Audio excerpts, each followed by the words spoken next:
బేడి ఆంజనేయ ఆలయం. ఈ ఆలయం తిరుమలలో మహాద్వారం ముందు కొబ్బరికాయలు కొట్టే స్థలం వద్ద మనకు కనపడుతూ ఉంటుంది. దీనికి కథ: చిన్న హనుమంతుడు ఒంటెను వెతుక్కుంటూ తిరుమల కొండలను వదిలి వెళ్లాలని అనుకున్నాడని, అతన్ని అలా చేయకుండా ఆపడానికి అతని తల్లి అంజనాదేవి అతని 2 చేతులను బేడితో కట్టి, తాను తిరిగి వచ్చే వరకు ఆ ప్రదేశంలోనే ఉండమని ఆదేశించిందని చెబుతారు.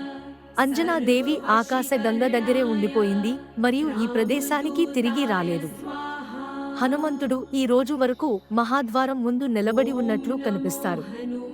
శ్రీనివాసుడు మరియు వరాహస్వామికి నైవేద్యం సమర్పించిన ప్రతిసారి నైవేద్యం ఈ ఆలయానికి తీసుకువస్తారని కూడా గమనించవచ్చు. శ్రీవారి ఆలయంలోని మహాద్వారం ముందు బేడి ఆంజనేయ ఆలయానికి ఎదురుగా అఖిలాండం భక్తులచే ఎల్లప్పుడూ వెలిగించబడుతోంది.